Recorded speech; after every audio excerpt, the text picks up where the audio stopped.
Viviana Burgos-Vassalo, bonjour. Bonjour. Vous avez publié aux éditions L'Harmattan Une mère en prison ou l'apprentissage de la résistance. Alors c'est un récit. Qu'est-ce qui se cache justement derrière ce titre? Quelle est cette histoire? Quelle est votre histoire?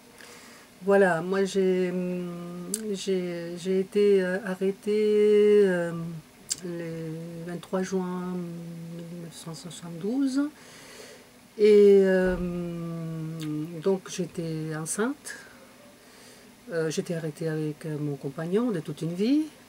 Et puis, bon, ce livre suit un petit peu mon cheminement dans ce monde clos des casernes et retrace, si on peut dire, cet itinéraire dans ce monde fermé. Et donc, chaque chapitre correspond à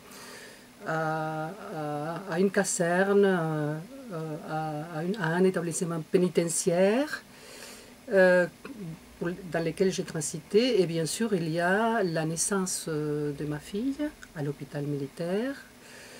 Et puis, il y a aussi la vie qu'on a menée avec les autres mères.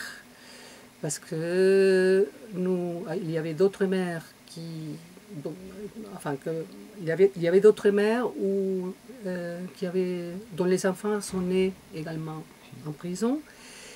Et donc on a élevé, si on peut dire, ensemble nos enfants et on s'est donné l'espoir et les devoirs de nous en sortir à travers beaucoup d'activités que nous essayons de créer pour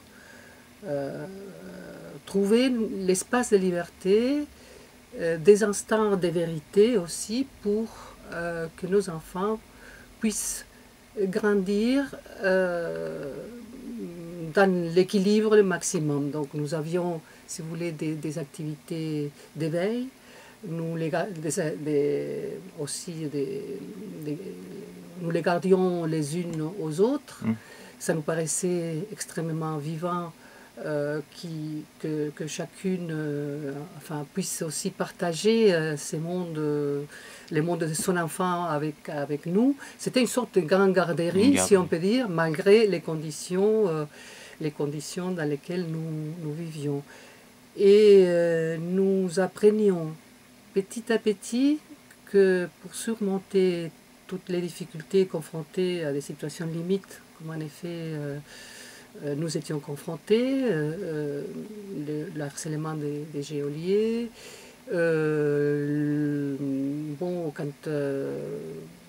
la souffrance, la solitude, parce qu'il faut se dire qu'on avait été... quand vous êtes arrêté, il y a tout un monde qui disparaît. Et donc, à travers ça, ces constats-là, nous étions persuadés que notre amour pour nos enfants allait être beaucoup plus fort que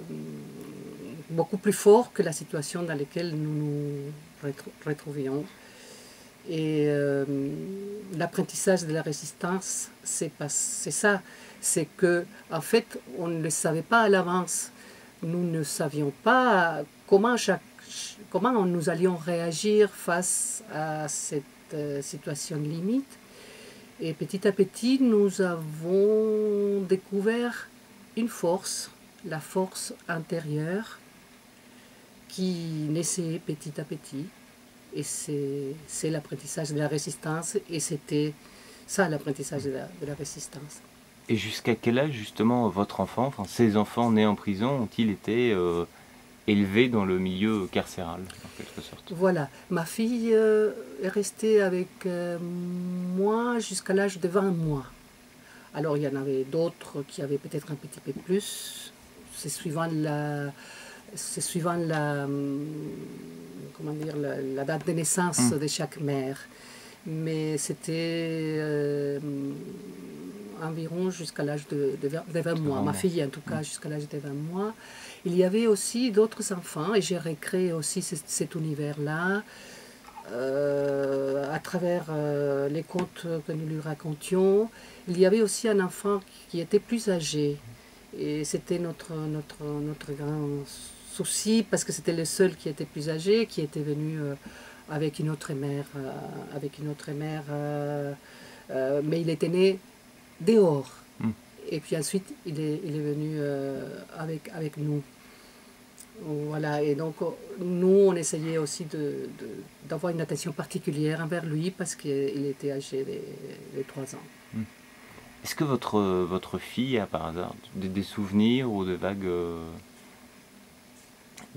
parfois des flashs de cette enfance ou de ses premiers mois passés dans un milieu qui est comme particulier pour un enfant ou... C'est vrai que c'est une question que nous, les mères, nous nous posions.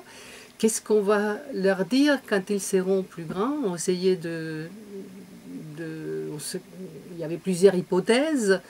Nous essayons de ne pas culpabiliser, mais c'était difficile. Mais comme je vous dis, on gardait toujours l'espoir. Quant à ma fille, elle ne m'a jamais... elle m'a dit une fois, maman, celle qui a souffert le plus, c'est toi. Moi, je m'en souviens de rien. Voilà.